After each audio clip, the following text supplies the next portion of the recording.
Hello students, welcome to my channel Geeta maths classes. आज मैं आप सभी को chapter number 9 some applications of trigonometry का एग्जांपल नंबर 3 करवाने जा रही हूँ। हमें दिया है an observer 1.5 metre tall is 28.5 metre away from a chimney. The angle of elevation of the top of the chimney from her eyes is 45 degree. What is the height of the chimney. अब इस question में chimney और observer के बारे में बात की गई है, तो चलिए स्टार्ट करते हैं। इसका डायग्राम बनाते हैं और साथ के साथ समझते हैं। तो यहाँ पर बोला गया है कि एक 1.5 मीटर टॉल का ऑब्जर्वर है, यानी कि पर्सन की हाइट दे रखी है हमें 1.5 मीटर, ठीक है, जो कि चिमनी से 28.5 मीटर की दूरी पे खड़ा है, ठीक है। तो यहाँ पर हम ड्रॉ कर लेते हैं। मान लेते हैं ये हमारा क्या हो जाएगा, ऑब्जर्वर, ठीक है, और ये हो जाएगी हमारी चिमनी, ठीक है, मान लेते हैं। और चिमनी से लेकर ऑब्जर्वर के बीच में कितने का डिस्टेंस दे रखा है, 28.5 मीटर का, ठीक है। तो वो हम यहाँ पर ड्रॉ कर लेते हैं और लिख लेते हैं, ठीक है।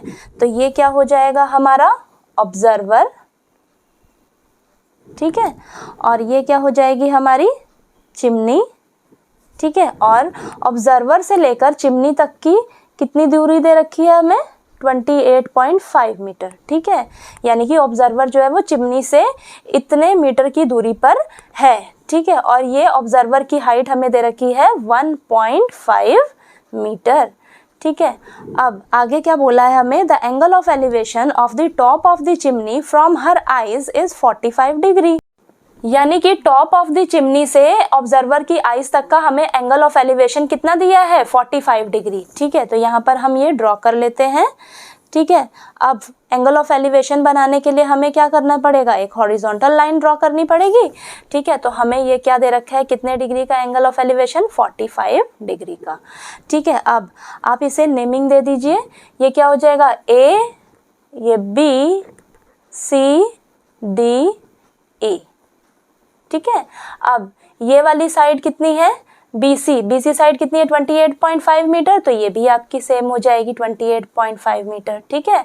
अब ये कितनी दे रखी है, 1.5 मीटर दिया है, तो इसके सामने वाली साइड भी इसके इक्वल हो जाएगी, ये भी क्या हो जाएगी 1.5 मीटर, ठीक है। अब यहाँ पर ये जो एंगल है ना 45 डिग्री, इसके सामने वाली साइड क्या हो जाएगी आपकी परपेंडिकुलर, और ये वाली साइड क्या हो जाएगी आपकी बेस, ठीक है, और ये वाली साइड क्या हो जाएगी हाइपोटेन्यूज, ठीक है। तो एंगल के हिसाब से आप ये साइड को नाम दे दीजिए, तो आपको सॉल्व करने में आसानी रहेगी, ठीक है। अब आप लिखिए कि आपको क्या क्या दे रखा है, वो हम लिख लेते हैं। हमें देखो हाइट ऑफ द चिमनी निकालनी है, यानी कि चिमनी की हाइट क्या है, ए से लेकर बी तक, यानी कि ए बी की वैल्यू हमें निकालनी है। ए बी हमारे पास आ जाएगा तो हमें क्या पता लग जाएगा, चिमनी की हाइट। लेकिन हमें यहाँ पर देख रहे हो आप बी ई, ये जो बी ई है इसकी वैल्यू पता है 1.5, ठीक है। अगर मुझे ए ई की भी वैल्यू पता लग जाएगी तो हम इन दोनों को ऐड करके हमारे पास ए बी की वैल्यू आ जाएगी, यानी कि हाइट ऑफ द चिमनी पता लग जाएगी। तो हमें अब क्या करना है, ए ई किसी तरह पता लगानी है, ठीक है। ए ई कितनी है इसकी वैल्यू वो पता लगानी है। तो सबसे पहले हम क्या लिखेंगे, चलिए सॉल्व करते हैं। जो जो हमें चीजें दे रखी हैं वो लिख लेते हैं। तो यहाँ पर हमें बी सी की वैल्यू दे रखी है, ठीक है। तो बी सी हमें दे रखा था, तो B C is equal to D E, ठीक है। तो ये भी हमारा, ये दोनों एक दूसरे के इक्वल है, तो ये दोनों क्या हो जाएंगे 28.5 मीटर। अब ये देख रहे हो आप DC हमें दे रखा था 1.5 मीटर, तो ये किसके इक्वल है, BE, ये E है यहाँ पर, तो ये इसके इक्वल हो जाएगा BE। तो ये भी कितना हो जाएगा आपका 1.5 मीटर, ठीक। और हमें क्या दे रखा है, एंगल ADE, ठीक है। ये दिया है, कितना दिया है 45 डिग्री। और हमें निकालना क्या है, हाइट ऑफ द चिमनी, ठीक है, हाइट ऑफ द चिमनी, यानी कि हमें ए बी साइड जो है वो फाइंड आउट करनी है। ए बी हमारे पास आ जाएगी तो हमारी हाइट ऑफ द चिमनी जो है वो निकल जाएगी। तो यहाँ पर हम क्या, हमें बी ई तो पता है, हम ए ई निकालेंगे, ठीक है। तो ये निकालने के लिए हम क्या यूज करेंगे, ये वाला ट्रायंगल, ठीक है। तो लिखेंगे इन ट्रायंगल ADE, ठीक है, ADE ट्रायंगल लेंगे। अब हम यहाँ पर क्या करेंगे, ये साइड हमें पता है, DE साइड पता है और हमें AE साइड निकालनी है। अब ये DE साइड क्या है, बेस है, AE साइड क्या है, परपेंडिकुलर है।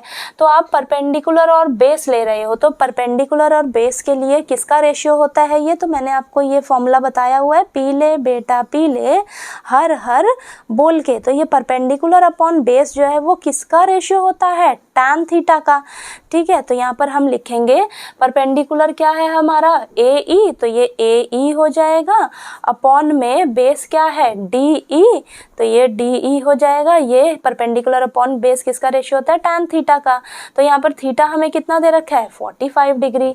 ठीक है, अब यहाँ पर AE हमें निकालना है, AE लिख लेंगे, DE हमें कितना दिया हुआ है 28.5 is equal to tan 45 degree की वैल्यू कितनी होती है 1। तो यहाँ पर क्रॉस मल्टीप्लाई कर लेंगे तो हमारे पास AE जो है इसकी वैल्यू कितनी आ जाएगी 28.5 मीटर। ठीक है, तो हमारे पास AE आ गया, लेकिन हमें निकालना क्या था, हाइट ऑफ द चिमनी।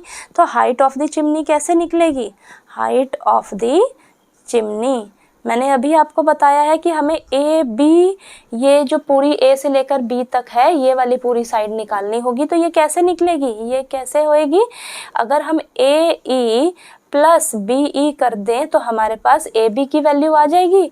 यहाँ पर हमने अभी अभी AE निकाला है, वो कितना आया है 28.5, और BE कितनी है हमारे पास, ये BE साइड कितनी है, इसकी वैल्यू 1.5 मीटर।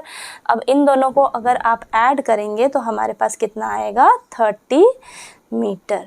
ठीक है, 30 मीटर हाइट जो है वो चिमनी की हो जाएगी। ठीक है, तो यहाँ पर आप ऐड करके देख लीजिए, 28.5 मीटर प्लस कर देंगे 1.5 मीटर, तो ये आ जाएगा 5 5 10 हो जाएगा, ऊपर 1 कैरी, 1 और 8 9, 9 प्लस 1 10 आ जाएगा। ठीक है, ऊपर 1 कैरी, 1 और 2 3, तो ये आपके पास कितना आ जाएगा 30। ठीक है, 30 मीटर आपकी क्या निकल कर आ गई, हाइट ऑफ दी चिमनी। ठीक है, तो चलिए एग्जाम्पल नंबर 3 को हम दोबारा से इन शॉर्ट में समझ लेते हैं। हमें इस क्वेश्चन में दिया है कि एक ऑब्जर्वर है जिसकी हाइट हमें दे रखी है 1.5 मीटर। तो यहाँ पर मैंने ड्रॉ कर लिया ऑब्जर्वर जिसकी हाइट दे रखी है 1.5 मीटर, जो कि चिमनी से 28.5 मीटर की दूरी पे खड़ा है। तो ये मैंने चिमनी ड्रॉ करी यहाँ से लेकर यहाँ तक। ठीक है, अब चिमनी से लेकर ऑब्जर्वर तक के बीच का डिस्टेंस हमें बताया हुआ है 28.5 मीटर। आगे बोला है कि टॉप ऑफ द चिमनी से लेकर उसकी आंखों तक का एंगल ऑफ एलिवेशन हमें बताया है 45 डिग्री। ठीक है, तो ये मैंने लिख लिया। अब आपने क्या कर देना है, नेक्स्ट स्टेप में इसे नाम दे देना है। तो मैंने नेमिंग दे दी ABCDE। ठीक है, ये पॉइंट क्या है, E है। ठीक, अब आगे बोला है, आगे क्या करना है आपने, ये साइड आपको पता है कितनी है 28.5 मीटर, तो इसके सामने वाली साइड, ये भी इसकी वैल्यू भी क्या हो जाएगी 28.5 मीटर।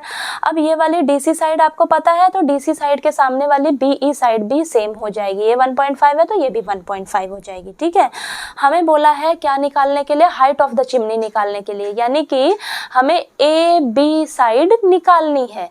ठीक है, अब हमें अगर AB की वैल्यू पता लग जाएगी तो हमें हाइट ऑफ द चिमनी पता लग जाएगी। ठीक है, तो हमें यहाँ पर BE की वैल्यू पता है 1.5 मीटर।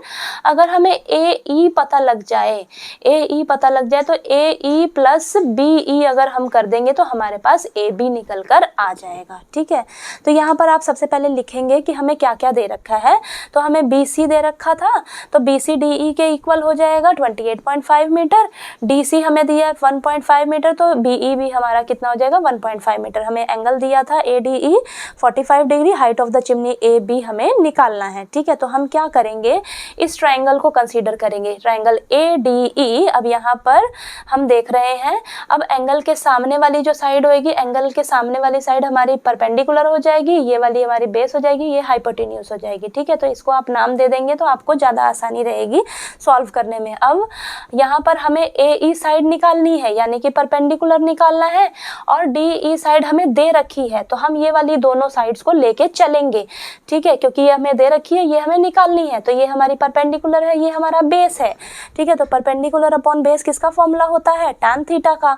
ठीक है, तो यहाँ पर हम अप्लाई कर देंगे AE अपॉन DE, जो किसके इक्वल हो जाएगा tan 45 डिग्री के। ठीक है, तो tan 45 डिग्री की वैल्यू कितनी होती है 1, AE हमें निकालनी है, DE हमें पता है 28.5 मीटर, तो यहाँ से AE की वैल्यू हमारे पास 28.5 मीटर आ जाएगी।